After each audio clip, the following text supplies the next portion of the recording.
Human health and disease,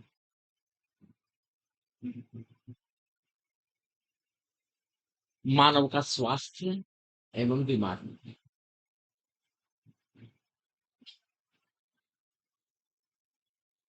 इसका जब हमने पहले यूनिट पढ़ाई थी, इसमें आपको बताया गया था कि किस प्रकार से विभिन्न प्रकार के माइक्रोब्स और अन्य पैथोजेंस हमारी इम्यूनिटी को इफेक्ट करते हैं और हमें बीमार करते हैं। चाहे वो प्रोटोजोन्स हो, चाहे वो वायरस हो, चाहे वो फंजाई हो, चाहे हेलमेंथिस, है ना। अच्छा, किसी को याद है कि कोई आपकी बॉडी में, ह्यूमन बॉडी में बैक्टीरिया के द्वारा होने वाला रोग कोई याद है आपको? ऐसा कोई डिजीज, ऐसी कोई बीमारी जो बैक्टीरिया से होती हो आपके शरीर में? बैक्टीरिया आपके शरीर पे हमला कर दे, आपकी इम्यूनिटी को क्रैक कर दे वो, और आप इस व्याधि के शिकार हो जाएं, बीमारी के शिकार हो जाएं। ऐसी कोई बीमारी याद है आपको? हैं?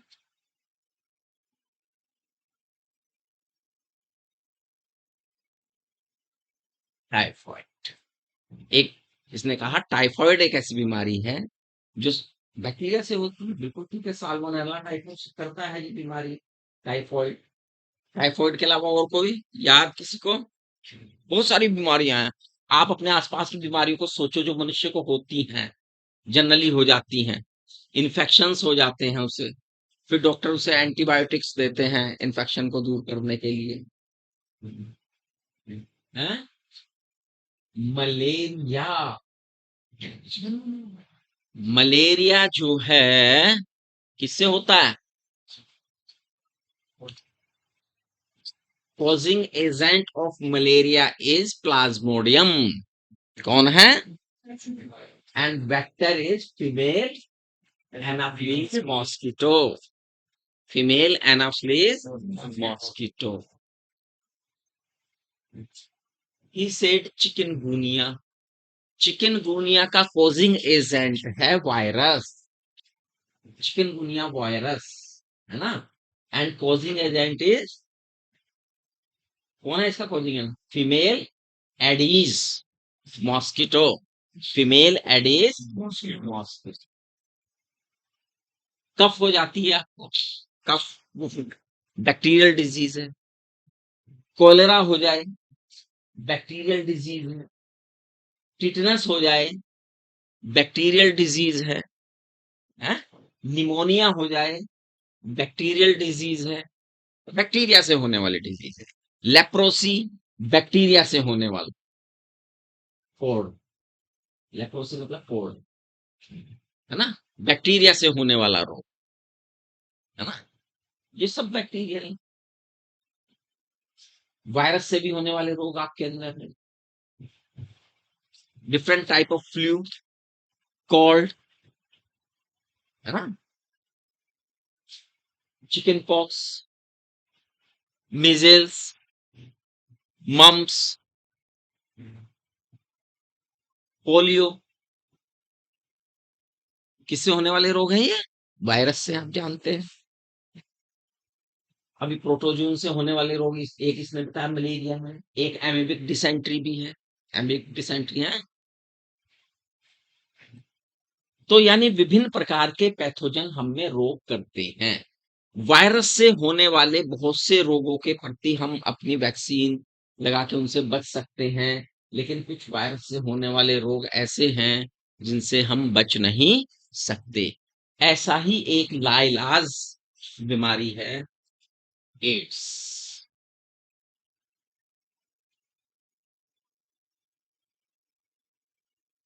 कौन सी बीमारी है बेटा? एड्स। परिचित होंगे आप इस नाम से, एड्स परिचित हैं? क्या फुल फॉर्म है इसकी? Acquired immuno deficiency syndrome. Acquired immuno deficiency syndrome. Acquired immunodeficiency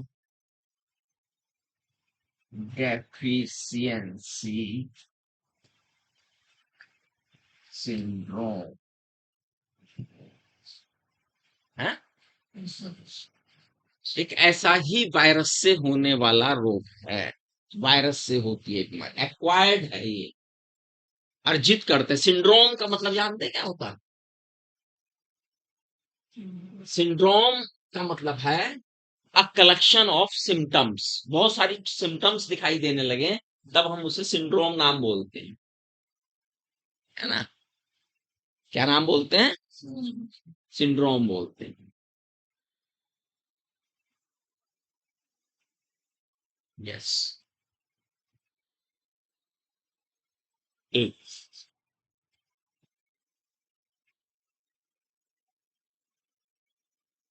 आपका इम्यून सिस्टम,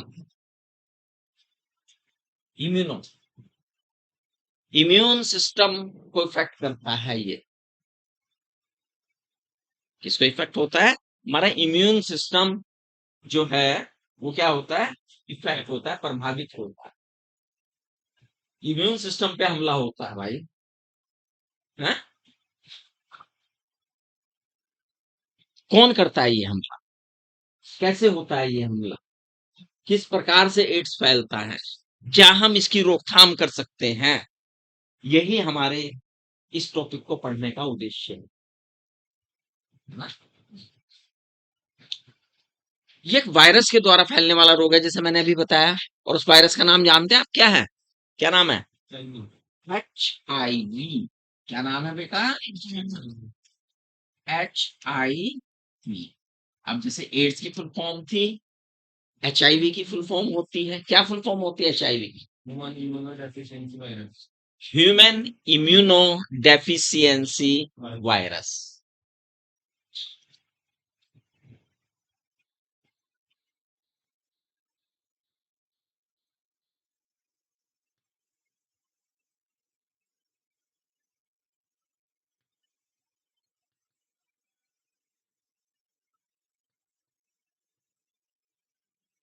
है ना? Human immuno deficiency virus.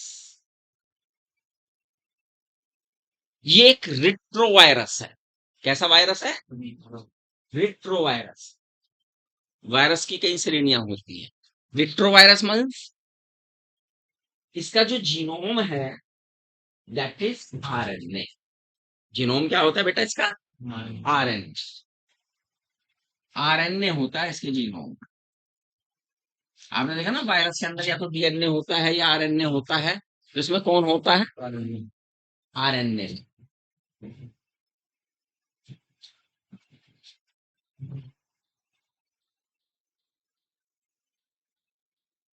RNA की फुल फॉर्म तो सबको पता है ना, क्या होती है? Ribo nucleic acid.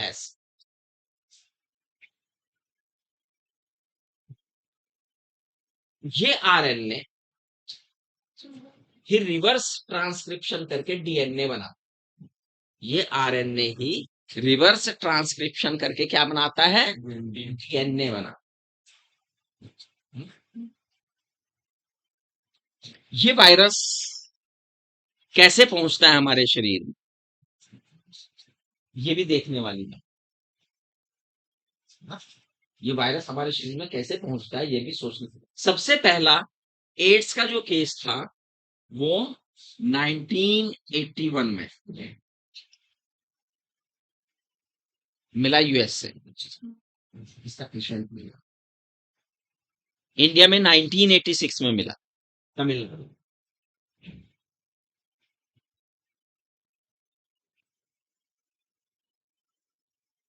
81 से लेके आज तक कई मिलियंस लोग इस बीमारी के शिकार हो चुके हैं, है ना? देखा गया भाई ऐसी क्या घातक बीमारी है भैया, कारण क्या है इसके फैलने के? जब ये देखा गया तो कुछ कारण निकल के आए, और जो बेसिक कारण निकल के आया वो ये आया, यदि कोई इन्फेक्टेड पर्सन है, उसका फ्लूइड का कांटेक्ट एक हेल्दी पर्सन के साथ होता है, उसका फ्लूइड एक हेल्दी पर्सन के साथ मिक्स हो जाता है इस रूप में, बॉडी फ्लूइड, तो वो भी कंटेमिनेटेड हो जाता है, वो भी इन्फेक्टेड हो जाता है। ये फ्लूइड का कंटेमिनेशन कैसे एक से कैसे ट्रांसफर होता है, इसके कारण देखे गए, कुछ कारण निकल के आए। नंबर एक, अनसेफ सेक्स। नंबर दो, ब्लड ट्रांसफ्यूजन,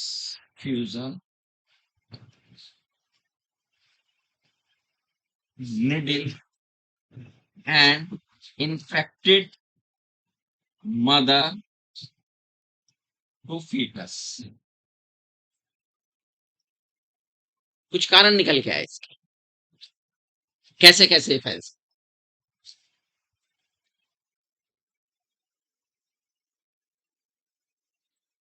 एक कारण निकल के आया है अनसेफ सेक्स से। अनसेफ सेक्स का क्या तात्पर्य है? अनसेफ सेक्स का तात्पर्य ये है बच्चों कि जब दो पार्टनर आपस में मिलते हैं, दो बातें हो सकती हैं,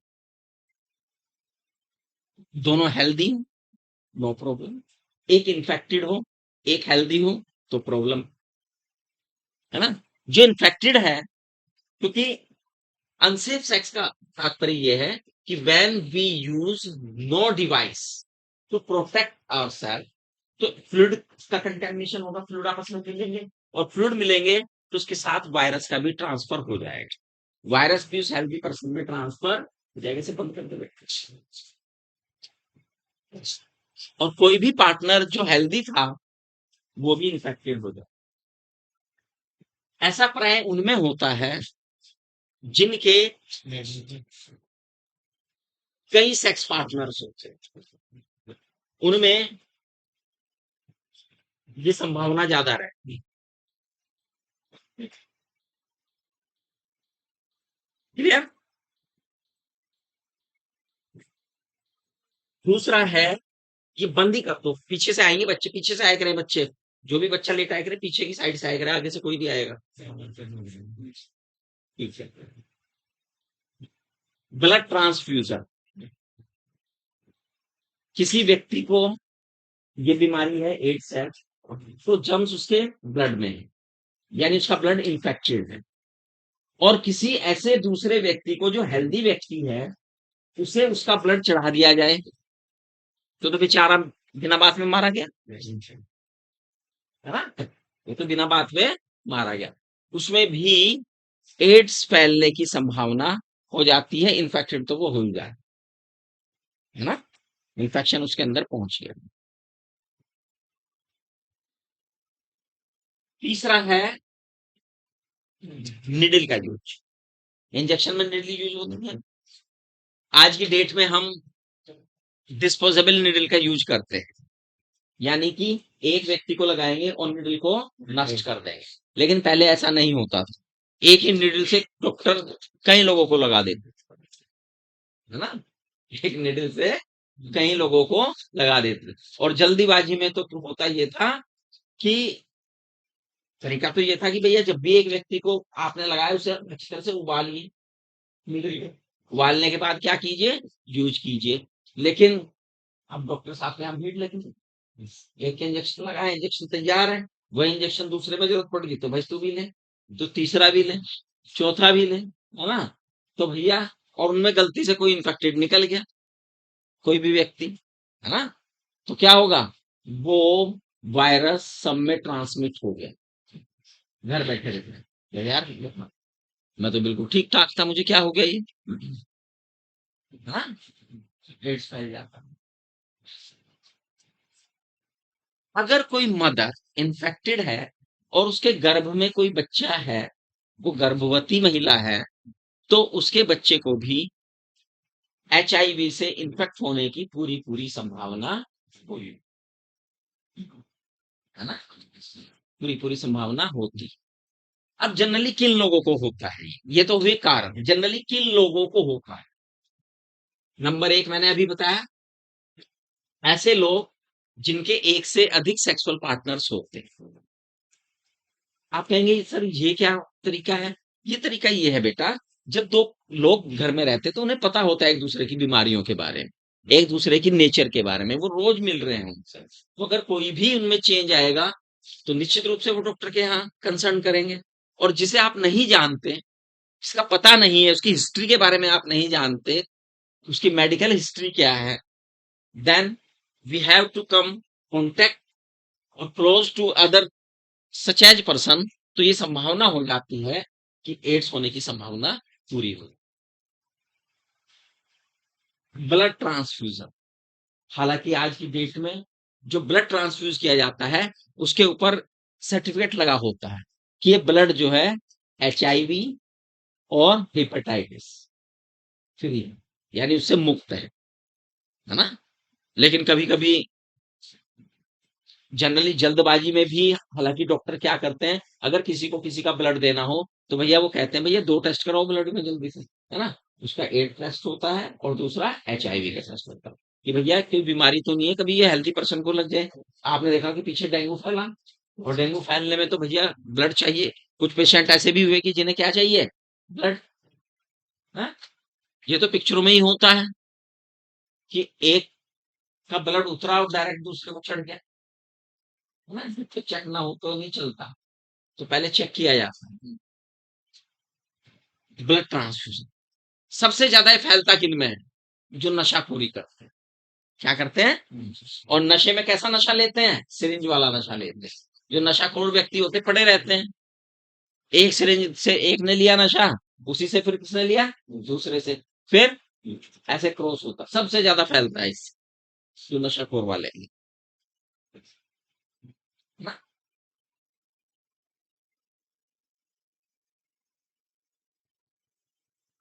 कभी कभी जो कॉमन रेजर यूज किया जाता है, क्या यूज किया जाता है? कॉमन रेजर, नाइयों के द्वारा यूज कर लिया जाता है कॉमन रेजर। और कट्स भी लगते हैं उसमें, जब शेविंग कर रहा है वो कट्स भी लगता है। हालांकि आज की डेट में वो रेजर तो इरेडिकेट हो गए, वो रेजर तो समाप्ति हो गई। लेकिन बॉयज स्पेशली जब भी जाएं, अगर आप घर पे सेविंग नहीं करते हैं, बाहर यूज करते हैं, तो आपका कर्तव्य बनता है कि भैया सबसे पहले उसका जो रेजर है, जो भी वो यूज कर रहा है, उसे अच्छी तरह से क्या करा लें, वॉश करा लें। ठीक है, फिर उसके बाद नया उसके अंदर ब्लेड लगाएंगे और उसके बाद सेविंग करें, क्योंकि ये भी एक कारण हो सकता है। एड्स कैसे नहीं फैलती, कुछ भ्रांतियां भी है एड्स के बारे में कि भैया इनसे शायद एड्स फैल जाता हो। नंबर एक, किसिंग से, जैसे बच्चे को किस कर लिया किसी को उठा के, और कोई कोई नहीं फैल। मॉस्किटो के काटने से, मान लिया एक व्यक्ति को एड्स है, उसका ब्लड चूसा और दूसरे को काट दिया, तो मॉस्किटो को काटने से एड्स नहीं फैलता। किसी एड्स से पीड़ित व्यक्ति को छूने से एड्स नहीं फैलता। किसी एड्स व्यक्ति का के साथ बर्तन साझा करने से, झूठा खाने से एड्स नहीं फैल। क्लियर? ये कुछ भ्रांतियां हैं एड्स के बारे में जिनसे एड्स नहीं फैल। अब भैया एड्स में ऐसा क्या है, इस वायरस में ऐसा क्या है, ये क्यों है इतना खतरनाक, क्या कर देता है ये हमारे शरीर के अंदर, है, ये जानना जरूरी है।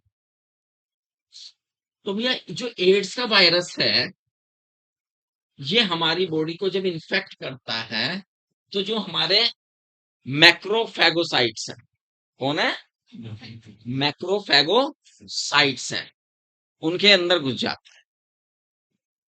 और इनका जो RNA है वो क्या करता है, रिवर्स ट्रांसक्रिप्शन करके DNA बना देता है। ठीक है, यहां तक बात समझ में आई।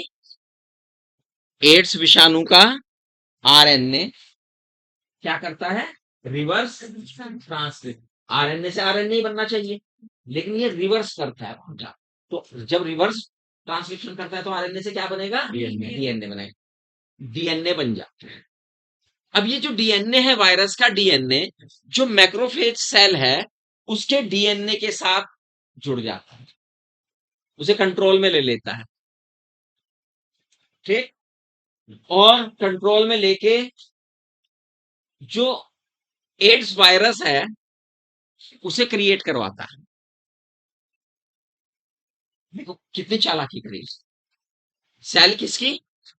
मैक्रोफेज, मैक्रोफैगोसाइट्स है। भैया इसका डीएनए है तो मैक्रोफैगोसाइट तो मैक्रोफैगोसाइट से बनाने चाहिए नहीं, लेकिन नहीं, वो ऐसा नहीं कर रही। अब ये आया और इसने इसके आरएनए से डीएनए बनाया और ये डीएनए इसके साथ जुड़ गया, और इसके साथ जुड़ने से इसने कहा भाई चल ठीक है बना, और ये क्या बनाने लगा? क्या बनाने लगा? एड्स वायरस, एचआईवी बनाने लगा। अब बहुत सारे एचआईवी बनाने शुरू कर दे, फैक्ट्री बन गई ये मैक्रोफेज में। एचआईवी की क्या बन गई? फैक्ट्री बन गई, उसका यूज कर लिया उसने। और ऐसी बहुत सी सेल्स होंगी। इसी बीच में क्या होता है, हमारी T helper cell, T H cell. कौन सी सेल? टी एच सेल भी इनसे इफेक्ट हो जाती है। किससे? एचआईवी से।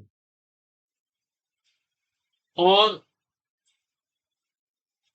इफेक्ट होने से इनकी संख्या तेजी के साथ ब्लड के अंदर घट जाती है, क्योंकि अब ये तो फैक्ट्री बन गई बनाने की, ये बन रहे हैं और ये इफेक्ट हो रही है, ये संख्या में घट रही है। यही तो हमारी इम्यूनिटी बना रही है, ये तो हमारी इम्यूनिटी बना रही है। और ये संख्या में क्या हो गई? गई घट। तो जो पेशेंट है उसकी इम्यूनिटी क्या हो जाती है? घट जाती है। अब उस पे विभिन्न प्रकार के बैक्टीरिया, विभिन्न प्रकार के वायरस, विभिन्न प्रकार की फंजाई जो कि आसपास ही मौजूद होते हैं, वो हमला कर देते हैं। इसमें मेनली जो रोल बैक्टीरिया प्ले करता है वो है मायोबैक्टीरिया।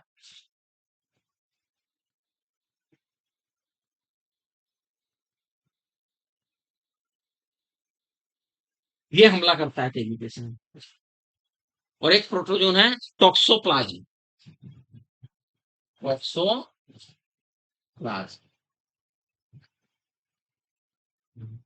अब एड्स जिसको इन्फेक्शन हुआ है, यहां से लेके सिम्टम्स आने में कुछ टाइम तो लगेगा। ऐसा तो नहीं है आज इन्फेक्शन हुआ और कल से सिम्टम्स आने शुरू हो जाएंगे, नहीं ऐसा नहीं हो, है ना। ये समय 6 महीने से लेके 5 से 10 साल तक हो सकता है।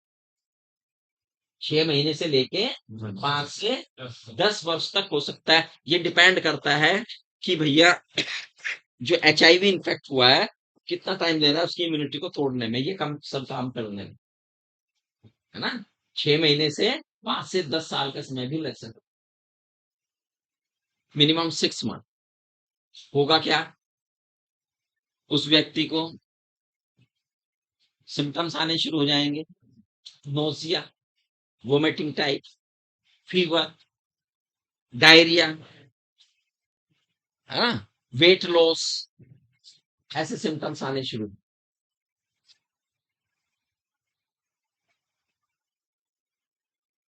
फिर धीरे धीरे धीरे धीरे धीरे धीरे इन बैक्टीरिया का आक्रमण बढ़ेगा, बैक्टीरिया का आक्रमण बढ़ेगा। बैक्टीरिया का जब आक्रमण बढ़ेगा तो उसका शरीर जो है बिल्कुल निढाल हो जाएगा, मरने से। उसे निमोनिया जैसे कुछ सिम्टम्स, टाइफाइड जैसे कुछ सिम्टम्स उसकी बॉडी में क्रिएट होने शुरू हुए। और एक दिन वो व्यक्ति अपनी गलतियों की वजह से, अपनी खामियों की वजह से इस दुनिया से रुखसत हो जाए।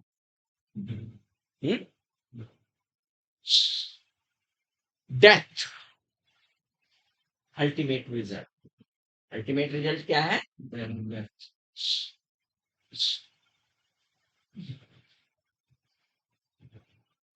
तो ये एड्स का। अब हमारी सरकारें बहुत चिंतित हैं, हमारी सरकारें बहुत चिंतित हैं।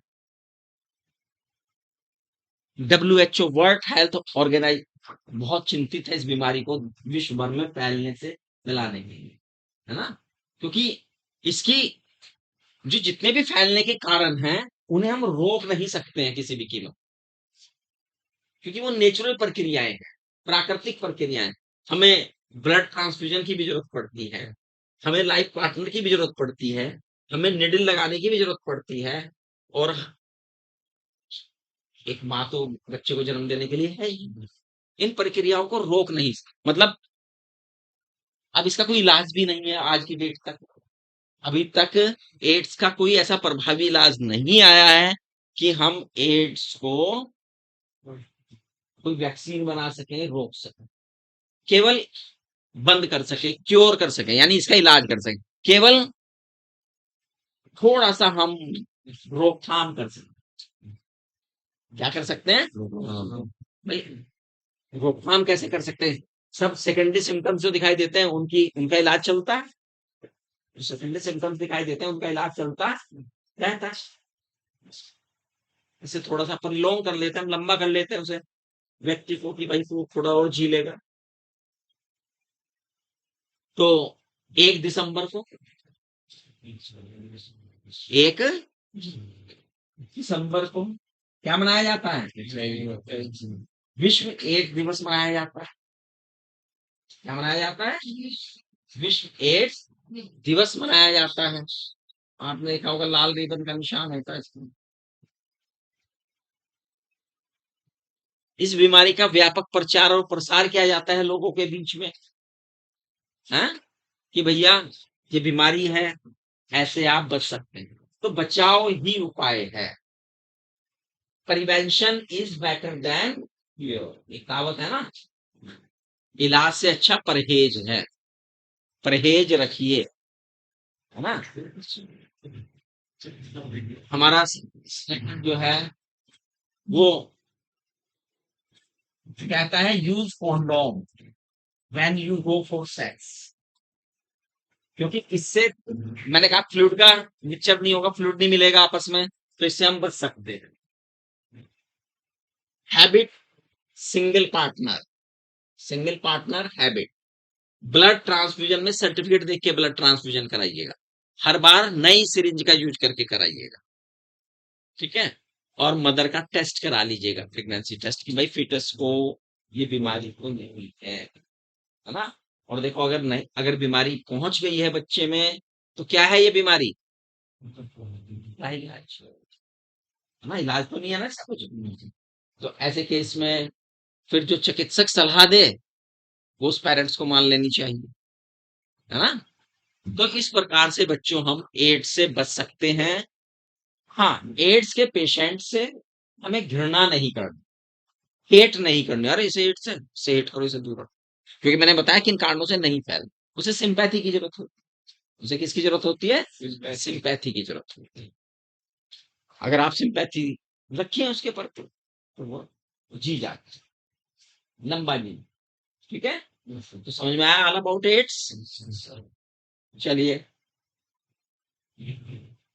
टीएच लिम्फोसाइट हमारी अफेक्टेड होगी, कौन होती है? TH lymphocyte. रेट्रोवायरस है। कैसा वायरस है? Retrovirus. Incubation period 6 month to 5 to 10 year है ना? जहां से बीमारी इन्फेक्ट होती है और जहां से बीमारी के सिम्टम्स आने शुरू होते हैं। एचआईवी इन्फेक्ट होना एड्स नहीं, एचआईवी इन्फेक्ट होना एड्स नहीं। एक व्यक्ति एचआईवी से इन्फेक्टेड हो सकता है लेकिन उसे एड्स नहीं होगा, क्योंकि देखो मैंने बताया आज इन्फेक्टेड हुआ वो, तो 6 से 5 से 10 साल लगेंगे एड्स के सिम्टम्स आने में। तो जब तक तो हम उसके एड्स का पेशेंट नहीं कह सकते ना उसे, जब तक उसमें सिम्टम्स नहीं। हाँ, उसके वो एचआईवी इन्फेक्टेड तो है लेकिन उसे एड्स है। तो ये दो अलग अलग चीजें, इस पॉइंट को भी ध्यान में रखना, है ना? सर फिर अच्छा सर किस इसका इलाज, किसका? सर एड्स तो हाँ और हाँ, इसको प्रोलॉन्ग किया जाता है। जिसे क्या किया जाएगा? प्रोलॉन्ग। पहले ही हम उसकी इम्यूनिटी को बूस्ट कर देंगे। प्रोलॉन्ग का मतलब क्या है? लंबा खींच देंगे। क्लियर? इलाज इज वेटिंग, इलाज इज वेटिंग, अभी वेट कर रहे हैं। आप जैसे बच्चों में से कोई और रिसर्च स्कॉलर आएंगे और उसमें कुछ आगे ऐड करेंगे, ऐसे ही तो इलाज बढ़ता है आगे। हाँ भाई, एक व्यक्ति अपनी पूरी जिंदगी लगा देता है रिसर्च करने में और कुछ खोज के रखता है, लेकिन वो काम को पूरा नहीं कर पाता, तो अगली टीम आती है, वहां से उसके काम को पकड़ती है, फिर वो उसे और आगे लेके चलती है। ऐसे करते करते एक दिन ऐसा आता है कि जब हम एफर्ट करते रहते हैं कि हमें उस की चाबी मिल जाती है, तो हम कामयाब होंगे, है ना। ऐसा नहीं है कि हम, जब हमने और बीमारियों का इलाज ढूंढा है तो निकट भविष्य में इनका भी इलाज आएगा, है ना। आप जैसे बच्चों में से ही कुछ बच्चे निकल के रिसर्च की तरफ जाएंगे, हैं, और उस काम को और आगे बढ़ाएंगे। क्लियर। तो it is about AIDS, HIV। एक और दूसरी घातक बीमारी है, डेडली घातक बीमारी, जो हमारे समाज में फैली हुई, फैल रही है, उससे भी हमारा परिचय होना बहुत जरूरी है।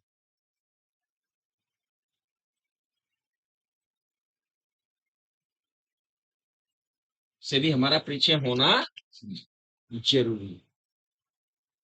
कैंसर,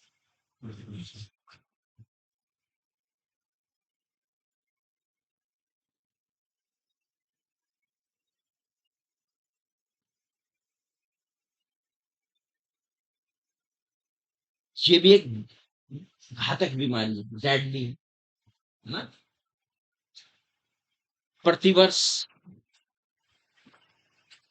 कई मिलियन लोग इससे प्रभावित होते हैं और कई हजार लोग इससे मर रहे हैं, है ना। कई हजार लोग इससे मर रहे हैं। किससे? कैंसर।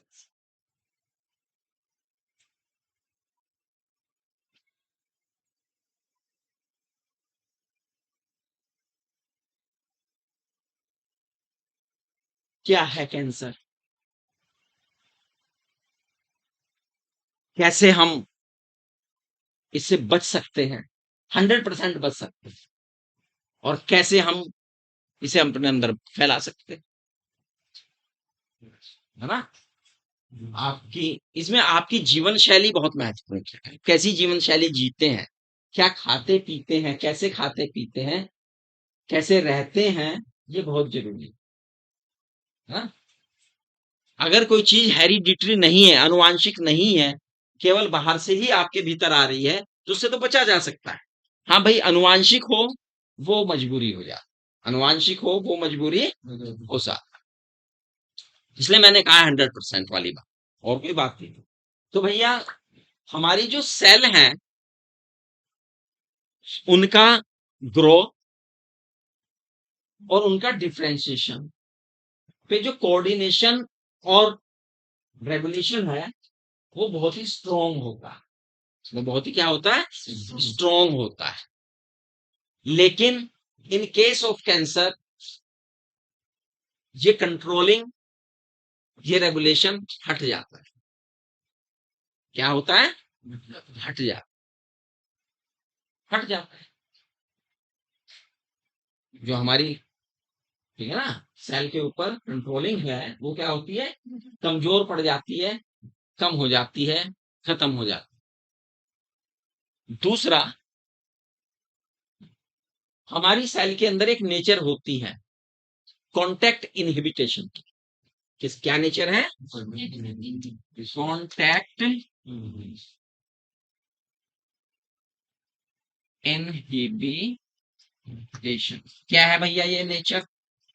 ये नेचर ये है कि हमारे बराबर में यदि कोई हमारे एक सेल के कांटेक्ट में कोई एक ऐसी सेल आ गई जो बीमार है, क्या है? बीमार, बीमार, तो दूसरी सेलें जो उसके कांटेक्ट में है, अपने आप को उससे बचाती है। क्या करती है? लेकिन कैंसर के केस में ये नेचर भी समाप्त हो जाता है। जो कैंसर सेल्स हैं, उनमें ये नेचर भी नहीं रहती, इसलिए वो भी इफेक्ट हो जाते हैं, इसलिए वो भी इफेक्ट हो जाते हैं। तो इन दो कारणों से होता ये है कि जब कंट्रोलिंग हट गया, और कांटेक्ट इनहिबिटेशन भी नहीं रहा, तो वो सेल अनकंट्रोल्ड होके क्या करने लगती है, डिवाइड होने लगती है। अनकंट्रोल होके क्या होने लगती है, डिवाइड होने लगती है। और अनकंट्रोल डिवाइड होने के बाद एक समूह बन जाता है सेल्स का, that is known as tumour. क्योंकि डिफ्रेंशिएशन नहीं हुआ, सेल बन तो रही हैं, लेकिन उन सेल को क्या सेल बनना चाहिए वो नहीं बन रही है, वो तो एक जगह समूह इकट्ठा होता जा रहा है और क्या बन जाता है, ट्यूमर।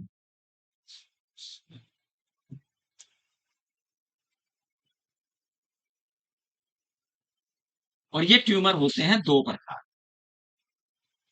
ट्यूमर जो बनते हैं कितने प्रकार के होते हैं, दो प्रकार के। किसी को पता है कौन से दो प्रकार हैं ये, पता है? हाँ? सुधर्म और दुधर्म। सुधर्म, सुधर्म, सुधर्म और सुधर्म, ये हिंदी में बताया, अंग्रेजी में याद है किसी को? ये तो नाम नहीं, यही तो पड़ गया ये वाले अंग्रेजी में याद है किसी को, इंग्लिश में याद है? हैं? नहीं, अंग्रेजी वाला कोई बच्चा नहीं बैठा है यहाँ पे, कोई बच्चा नहीं है, सब हिंदी वाले हैं। कौन से बताए भाई हिंदी में तुमने? सुदर्भ और कुदर्भ। सुदर्भ वाले वो हैं जो नॉर्मल सेल की तरह आसपास की सेल जितने अपनी इफेक्ट हुई है वो इफेक्ट होते हैं उनका, लेकिन अपने आसपास की सेल में वो फैलते नहीं, आसपास की सेल को इफेक्ट नहीं करते। और जो मैलिग्नेंट है, क्या है, मैलिग्नेंट है जो, वो खतरनाक टाइप के हैं। वो अपने आसपास की सेल को भी क्या करते चलते हैं, प्रभावित करते चलते हैं कि भाई तुम भी ऐसे ही बन जाओ, और ट्यूमर का साइज बढ़ना शुरू हो जाता है। जो मैलिग्नेंट है वो क्या होना लगता है, उनका साइज आपस में क्या होने लगता है, बढ़ने लगता है, खराब कर देते हैं उन सेल, बीमार बना देते हैं उन्हें।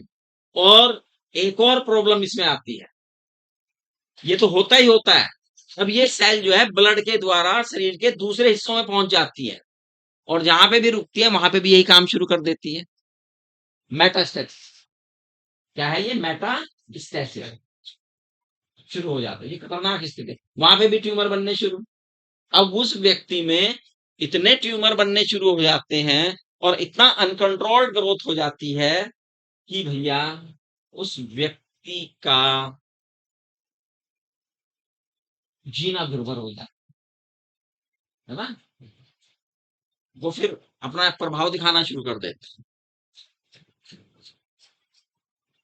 अनकंट्रोल्ड ग्रोथ हुई है कैंसर, कैसी ग्रोथ हुई है, अनकंट्रोल, दो चीजें नहीं रही, उससे अनकंट्रोल ग्रोथ होकर ट्यूमर बना है, और ये ट्यूमर फिर एक जगह से दूसरी जगह जा भी रहा है, मैलिग्नेंट ट्यूमर, और वहां पर भी यही काम करता है ना, वहां पर भी यही कार्य कर रहा है, इफेक्ट बना रहा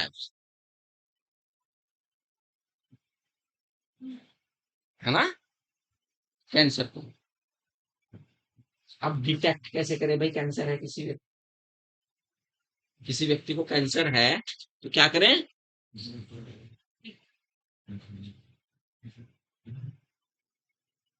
डिटेक्ट से पहले इसका इफेक्ट देख लेते हैं, डिटेक्ट से पहले इफेक्ट देख लेते हैं, कैंसर होने के कारण कोज देख लेते हैं, कैंसर होने के कारण देख लेते हैं, है ना, कोज, कारण क्या, कॉजेज ऑफ कैंसर, पता है किसी बच्चे को कैंसर होने के क्या कारण हो सकते हैं?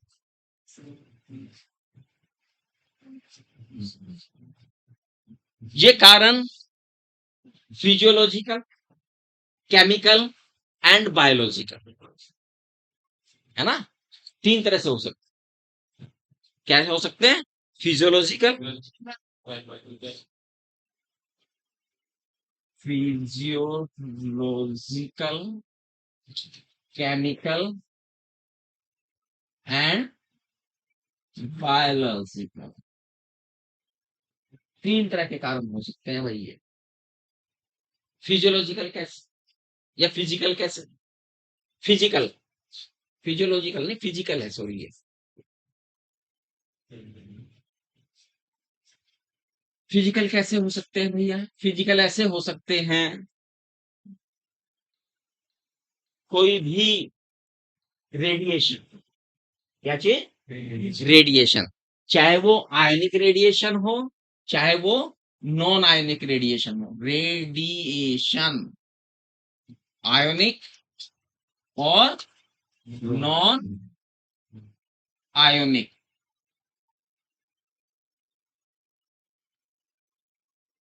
आयनिक रेडिएशन जैसे एक्सरे, नॉन आयनिक अल्ट्रावायलेट, है ना?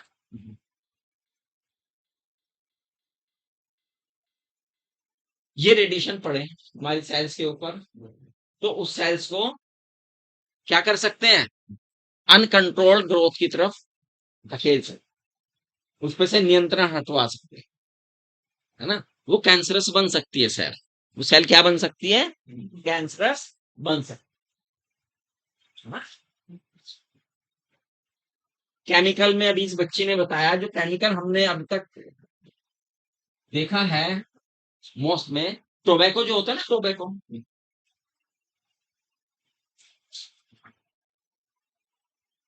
टोबैको को जो स्मोक होता है, टोबैको में एक केमिकल्स होते हैं कुछ जो लंग कैंसर के कारक हैं बहुत तक, है ना?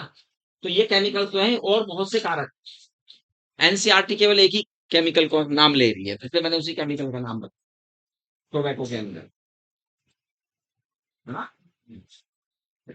अभी पढ़ेंगे आगे, उस केमिकल का नाम आ जाएगा, इसी लेसन में आ जाएगा आगे, क्योंकि टोबैको एब्यूज, एब्यूजेस जब आप पढ़ेंगे टोबैको एब्यूजेस, तो उसमें उसका नाम आ जाएगा। बायोलॉजिकल क्या हो सकते हैं भाई? कैंसर के बायोलॉजिकल कारक क्या हो सकते हैं? कुछ वायरस है, क्या है? वायरस है, उनके अंदर, ऐसे वायरस को ओनिको वायरस कहते हैं। क्या कहते हैं? ओनिको वायरस। उनके अंदर जीन होते हैं जिन्हें ओनिको वायरल जीन कहते हैं। कुछ सेलुलर ओनिको जीन भी है, सेल्स के अंदर ही कुछ जीन ऐसे बन जाते हैं जो कि सेल को इफेक्ट कर, क्योंकि जीन ही तो है। कुछ प्रोटो ओनिको जीन होते हैं, क्या होते हैं? Proto oncogene. वायरल से वायरस से, सेलर से सेल के अंदर से, प्रोटो मीन्स कोई ना कोई प्रोटोजोन्स। ये जीन जो है क्या करते हैं? सेल के ऊपर कंट्रोल कर लेते हैं अपना, और उसे क्या बना देते हैं? कैंसरस सेल्स बना देते हैं। वो जो है अनकंट्रोल डिवीजन करना शुरू कर देती है और ट्यूमर बनाने की प्रवृत्ति की ओर बढ़ जाती है। क्लियर? समझ में आया? तीनों कारण, फिजिकल, केमिकल, बायोलॉजी।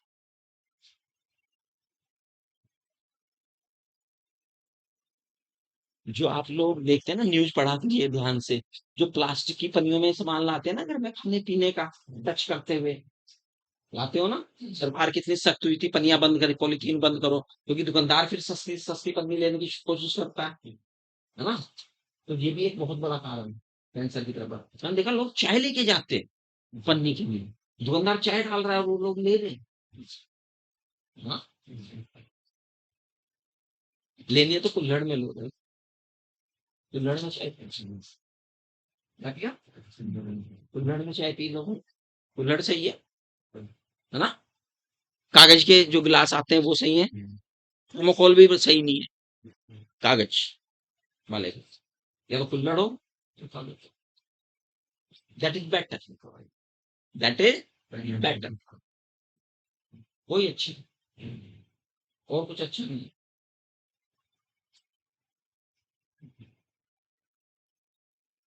तो केमिकल में आते हैं। हाँ, इसलिए जरूरी था कि कैंसर में आजकल बहुत बड़ा हाथ बन रहा है सफोलिक।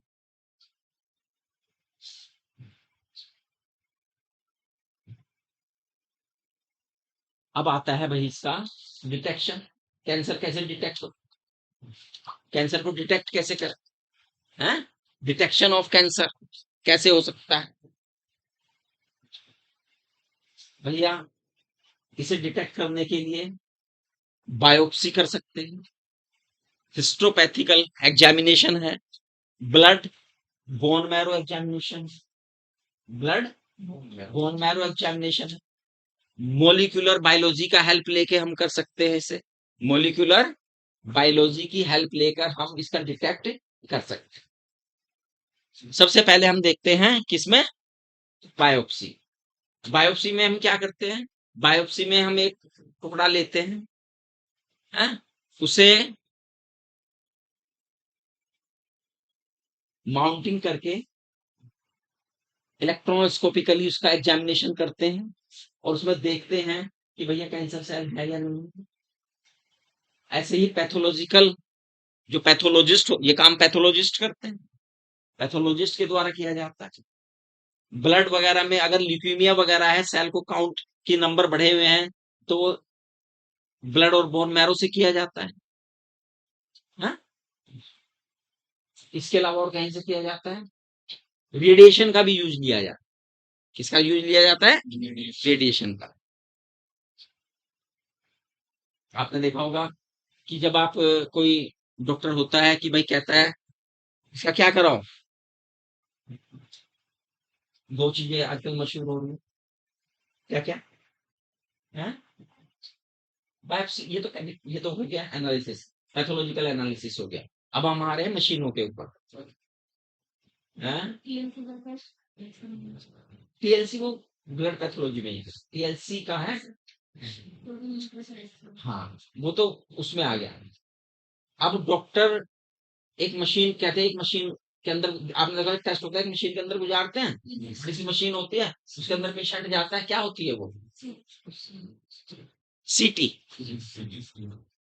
क्या है, सीटी स्कैन।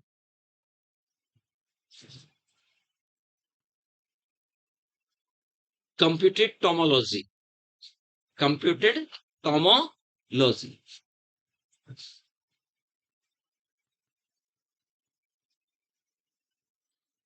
इसमें आयनिक, चलो अभी बताता हूं, एक होती है, ये कहता है एमआरआई कराओ, अगर कहीं टिश्यू वगैरह कराना तो क्या कहता है, एमआरआई। क्या है एमआरआई,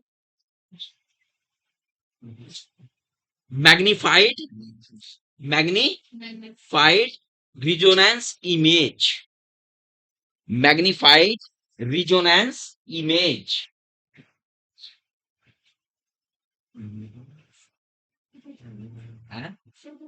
मैग्निफाइड रिजोनेंस इमेज, ठीक है। अब जब सीटी के लिए जाता है तो सीटी में यूज क्या हो रहा है भाई, कंप्यूटेड टोमोलॉजी में आयनाइज्ड एक्सरे रेडिएशन यूज किया जाता है। एक्सरे आयनाइज्ड होता है ना, मैंने बताया रेडिएशन तो आयनिक नॉन आयनिक, तो आयनाइज है, तो इसमें क्या यूज करें, एक्सरे। और ये एक 3 डायमेंशनल पिक्चर लेता है उस ऑर्गन की। कैसी पिक्चर लेता है, 3 डायमेंशन। 3 डायमेंशन तो जानते हैं ना, ये अगर सामने से देखें तो आपको कैसी दिखाई दे रही है, 2D। क्यों, इसकी दो ही विमाएं आपको दिखाई दे रही है, एक लंबाई और एक चौड़ाई, 2D। लेकिन अगर मैं ऐसे रख दूं तो अब ये आपके सामने 3D बन गई। आपको इसकी लंबाई भी दिखाई दे रही है, आपको इसकी चौड़ाई भी दिखाई दे रही है, आपको इसकी मोटाई या ऊंचाई भी दिखाई दे रही है। अभी आप 3 डायमेंशन आ गई, इसमें 3 विमाएं आ गई, लंबाई चौड़ाई और ऊंचाई, है ना।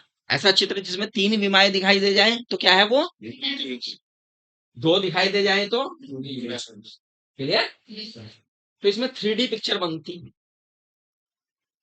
घुमा के देख ले, इधर इधर इधर इधर इधर, कहाँ है, कहीं कुछ दिखाई दे रहा है क्या, दिखाई दे रहा है तो फिर उसकी बायोप्सी होगी, कंफर्म तो बायोप्सी ये होगा। एमआरआई, इसमें किसी टिश्यू में कोई चेंज आया है, टिश्यू के कंस्टिट्यूएंट में, तो उसके लिए क्या की जाती है, एमआरआई। नसों वगैरह के लिए जनरली आपने देखा होगा टिश्यू वगैरह के लिए एमआरआई को किया जाता है, ठीक है। मॉलिक्यूलर बायोलॉजी का भी मैंने आज इस्तेमाल बताया था। मॉलिक्यूलर बायोलॉजी कहाँ करते हैं, अगर हमें देखे कोई भाई अनुवांशिक कोई हेरिडिटरी किसी जीन के अंदर तो नहीं है भैया, कैंसर का जीन तो नहीं है, कैंसर का जीन तो नहीं है आगे इसके अंदर, उस जीन को ही हटाना पड़ेगा, है ना। तो मोलिकुलर बायोलॉजी का सहारा लिया जाए, किसका सहारा लिया जाता है, मोलिकुलर बायोलॉजी। फिर आता है इसका इलाज। अब ये रिसर्च का विषय देखो, आज भी कैंसर की जो ट्रांसफॉर्मेशन है कि भाई एक सेल दूसरी सेल में ट्रांसफॉर्म क्यों हो रही है, और इसकी क्यों रिसर्च पे, इसका मतलब क्या है, इसका मतलब ये है कि अभी हमें बहुत सारे कैंसरों के कारणों के बारे में, ये ट्रांसफॉर्म क्यों हो रहे हैं और इनका इलाज क्या है नहीं पता। बहुत सारे कैंसर, कुछ का पता है कैंसर टाइप्स होते क्या कैंसर? वो नहीं से टाइप है, ठीक है ना। तो अब इसकी इलाज क्या है, सर्जरी, बस इलाज है सर्जरी, रेडिएशन एंड इम्यूनोथेरेपी। तीन तरह से हम करते हैं। एक तो सर्जरी, भैया कहीं दिखाई दे रहा है उस अंग को क्या कर दो, काट के अलग कर दो, काट के अलग कर दो, खत्म करो कहानी। एक तो ये देखो, इलाज सिंपल है लेकिन आदमी के अंदर किए जा रहे हैं, इसलिए बहुत सावधानी से करने पड़ते हैं। एक ये है कि भैया जितनी सेल्स जो है इफेक्टेड हैं उन्हें रेडियो वेव देके क्या कर दो, नष्ट कर दो, और जो स्वस्थ है उन्हें बचा लो, रेडियोथेरेपी करो। रेडियोथेरेपी में, है ना, जो कैंसरस है उन्हें क्या कर दो, मार दो, और जो कैंसरस नहीं है उन्हें बचा लो। कीमोथेरेपी क्या है, कीमोथेरेपी में क्या है, जो कैंसरस सेल्स है उन्हें मार दो, क्या कर दो, कैंसरस सेल्स को मार दो। लेकिन जब हम कीमोथेरेपी करते हैं तो कीमोथेरेपी में यूज होने वाली बहुत सी ड्रग्स हैं जो साइड इफेक्ट्स डालती है। क्या दो साइड इफेक्ट बहुत बड़े बड़े हैं, एक तो बाल उड़ा देती है जिससे चलती है कीमोथेरेपी, एक ब्लड को सुखा देती है, ब्लड को कम कर देती है ना। तो इसलिए कीमोथेरेपी की भी अपनी एक लिमिट है, एक लिमिट तक हम कीमोथेरेपी कर सकते हैं। टैबलेट्स भी तो आती है सर, उससे हैं टैबलेट्स भी तो आती है सर इसकी, मतलब उससे रुक जाती है एक बार के लिए, क्या चीज रुक जाती कैंसर रुक जाता है टैबलेट्स, है, ये अच्छी बात है अगर ऐसी कोई टैबलेट आती है जो कैंसर को रोकती है। कुछ टाइम के लिए, टाइम पे रहने को। फिर हमने बताया इम्यून सिस्टम को बढ़ाने के लिए दी जाती है। कुछ दवाइयां हमें क्या देते हैं, इम्यून, हमारे शरीर की जो कोशिकाएं हैं उन्हें कहते हैं भाई उनकी शक्ति बढ़ाओ, इन्हें ताकतवर करो, लड़ो, मजबूत होके लड़ो, कैंसर को मारो, जीतो इससे, हैं? कहीं कहीं कॉम्बिनेशन भी किया जाता है, सर देख लेते हैं यार इसकी सर्जरी भी करो, रेडियो भी करो और कीमो भी करो, कहीं कहीं पे कंबाइन इलाज भी किया जाता है, कॉम्बिनेशन भी बना दिया जाता है कि भाई सर्जरी रेडियो, सर्जरी कीमो, है ना, रेडियो कीमो, इस तरह के कॉम्बिनेशन से भी इलाज किया जा रहा है। आज भी हम उस दौड़ में आगे बढ़ रहे हैं, बढ़े जा रहे हैं कि हम कैंसर को अच्छी तरह से जीत सकें, उस पर विजय पा सकें। लेकिन अगर हम अपना खान पान, अपनी दिनचर्या, अपनी कोशिकाओं को मजबूत रखें, इम्यूनिटी उनकी बना के रखें, तो हम इन चीजों से जीत सकते, है ना। विटामिन युक्त हरी पत्तेदार ताजी वेजिटेबल्स, फ्रूट्स खाएं रेगुलर। सब्जियां खाते हैं सब बच्चे, कितने बच्चे खाते, अच्छा कितने नहीं खाते वहां पर, लौकी लास्ट बार कब खाई थी, बस वेरी गुड, और हैं 2 महीने हो गए। लौकी बनने का घर में मतलब क्या होता है, घर में आधे जनों की भूख कम होना, है ना। अगर कोई तीन तीन या चार रोटी खाता है तो वो दो रोटी। लौकी बनने का मतलब ये है आपके घर में। नहीं खाते आप लोग लौकी को खुश होकर? खाते हो क्या? नहीं खाते हो लौकी को खुश होकर? हरी सब्जियों को खुश। फलीदार सब्जी कब खाई थी लास्ट बार?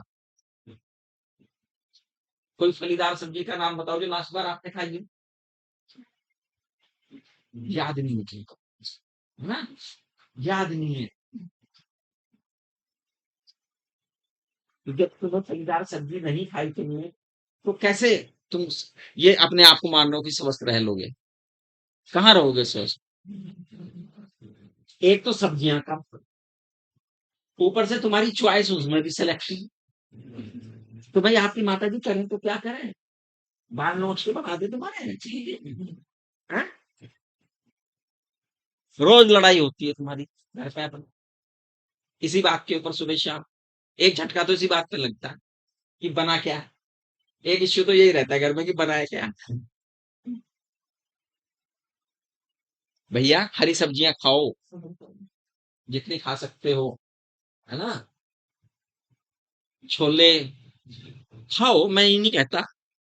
राजमा खाओ, मैं ये नहीं कहता। कढ़ी खाओ, मैं नहीं कहता नहीं खाओ। लेकिन भैया हरी सब्जियां कहाँ? एक टाइम तो बना लो उनका, सुबह या शाम का। गोभी तुम्हें अच्छी लगती है, लेकिन सेम की फली तुम्हें अच्छी नहीं लगती। गंवार की फली तुम्हें अच्छी नहीं लगती। फ्रेंच बीन तुम्हें अच्छी नहीं लगती क्योंकि उसमें स्वाद नहीं आता तुम्हें, कड़वी लगती है। शिमला मिर्च खा लेते हो आप कभी कभी? वो भी नहीं खाते? ये शिमला मिर्च भी नहीं खाते भाई। नहीं खाते शिमला मिर्च, बताओ। शिमला मिर्च हरी, हरा और क्या खाते हो? हैं? हरी लौकी होती है, तोरी होती है। कितनी बढ़िया सब्जी बनाई है ऊपर वाले ने। लौकी, तोरी, टिंडे, भिंडी, कद्दू। अरे हैं? बैगन, बैगन का मतलब जानते हो? बे मैंने नहीं, गुण मैंने गुण, जिसमें कोई गुण नहीं वो खाते हैं। बैगन, है ना? बैगन ये खाते हैं लेकिन हरी सब्जियां नहीं खाते। तो हरी सब्जी बच्चों खानी। अगर आपको अपने आप को स्वस्थ रखना है तो एक आपको जागने और उठने की एक हैबिट बनानी है। निश्चित टाइम पे उठो, निश्चित टाइम पे सो।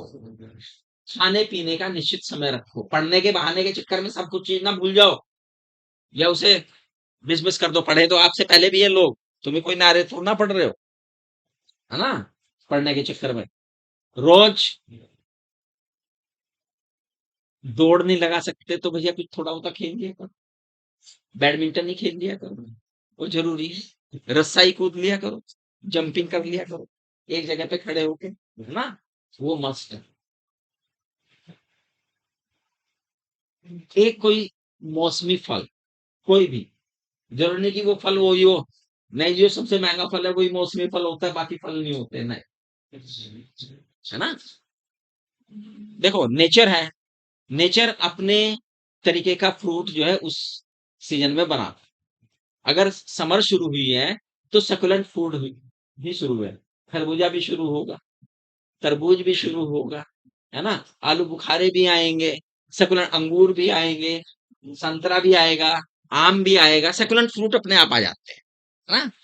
लेकिन ये नहीं होना चाहिए कि अच्छा पिछले एक महीने से मैंने कोई फ्रूट नहीं खाया, आज तो मैं 1 किलो आम इकट्ठा ही खाऊंगा। कोई यूज नहीं है। रेगुलर खाना, ठीक है? रेगुलर डाइट में आप रखिए। तो हम अपनी, मैंने बताया, आदतों की वजह से इस कैंसर जैसी बुरी बीमारी से बच सकते हैं। केमिकल्स जो हम, देखो एक तो केमिकल्स बहुत सारे यूज हो रहे हैं हमारी सब्जियों में, पहले जो किसान लोग हैं वही डाल रहे हैं, है ना? तो भैया हम केमिकल से बचें, ठीक है ना? उन्हें क्या करें? धोएं सब्जियों को बहुत अच्छी तरह से, धो के रखें। जो केमिकल है उनका इफेक्ट उतारें, तब उन्हें खाने की कोशिश करें, तो हम इनसे बच सकें। ठीक है?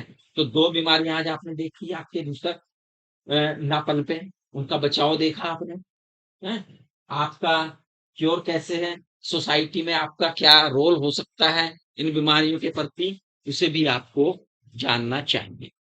क्लियर? समझ में आ गया सब बच्चों को? अच्छा, सबको समझ में आ गया। सर एक बार बायोलॉजिकल प्रेसिपिटेशन बायोलॉजिकल, देखो बायोलॉजिकल कारण क्या होते हैं? वायरस हो सकते हैं। क्या हो सकते हैं?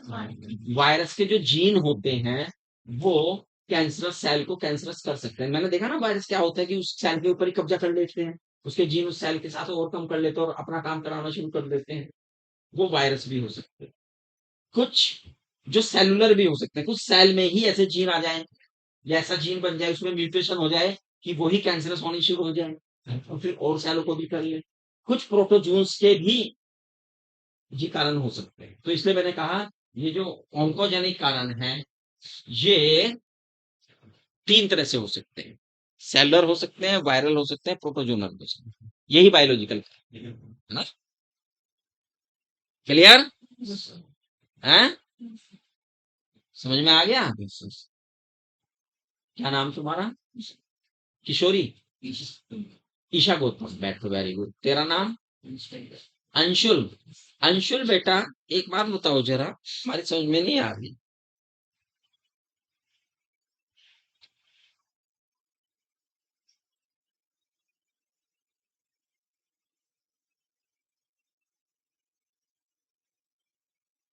ये जो एमआरआई है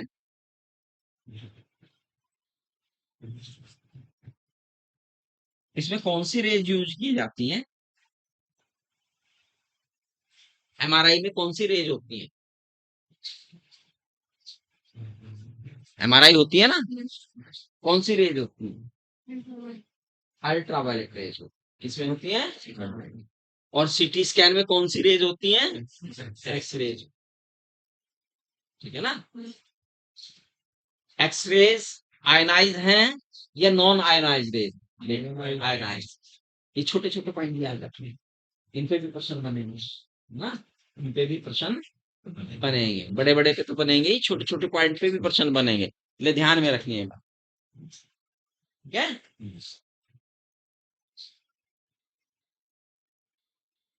कैंसर को मैंने बताया इम्यूनिटी की बनाने के लिए इंटरफेरोन भी दिए जाते हैं। क्या दिए जाते हैं? जो उसे पहचान के उसकी इम्यूनिटी को बढ़ा देते हैं। ठीक है ना? इंटरफेरोन भी दिए जाते हैं जो उसकी इम्यूनिटी को बढ़ा देंगे, है ना? चलो अब आप बताओ मुझे, सबका क्या क्या पक्का हो गया? हाँ? एक पक्का हो गया, कैंसर पक्का हो गया। उससे पहले क्या पक्का हुआ था?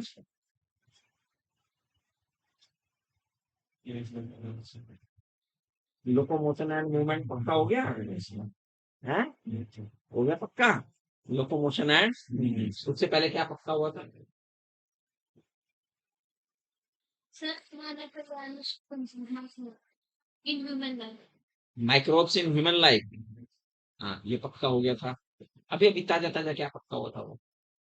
सर कोऑर्डिनेशन तो हाँ, केमिकल कोऑर्डिनेशन क्या पक्का हुआ है? केमिकल हार्मोन कैसे काम करते हैं, ये पक्का हुआ है। कब आया? नहीं हुआ है? कैसे काम करते हैं? अगर मान लिया सपोज कीजिए, खड़े हो जाओ आप खड़े हो जाओ और आप खड़े हो जाओ। आप बताओगे ये एक हार्मोन है, कौन है ये? और ये एक टारगेट सेल है, ये टारगेट टिश्यू है। तो ये हार्मोन इस टारगेट सेल पे कैसे काम कर सकता है?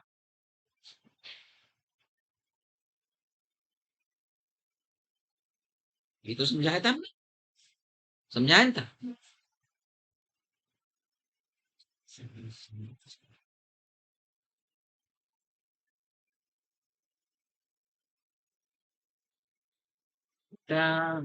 यही बात हम कहते हैं, बस यही चीज तो पक्की करनी।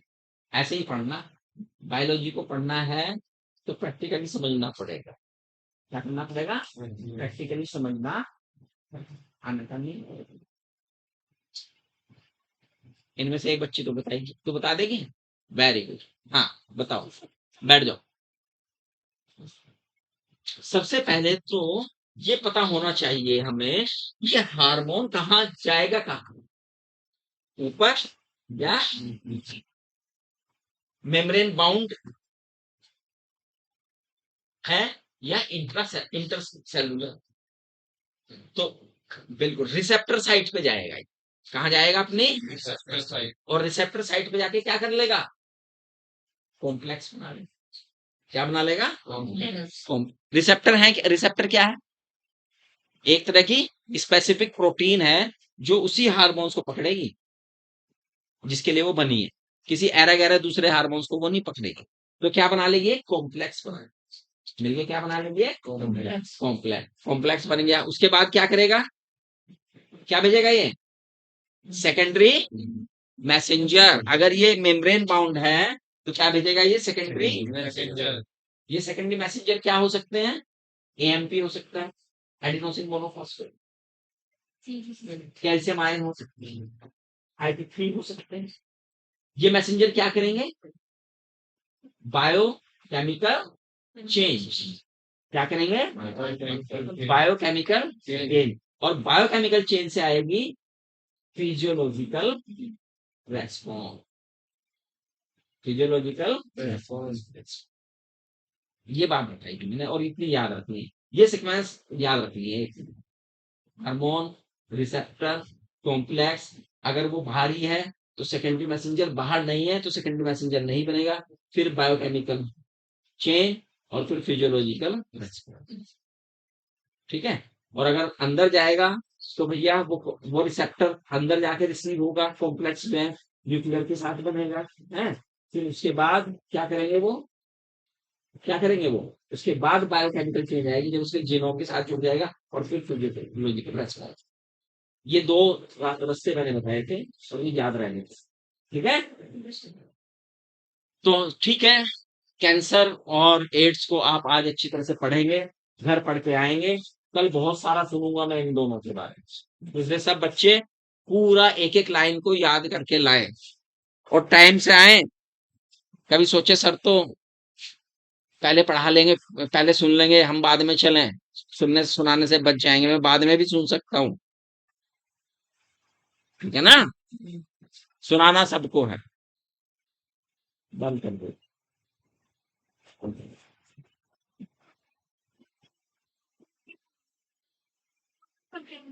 हैं, हाँ, सर बाद में एक्टिव हो रहा है।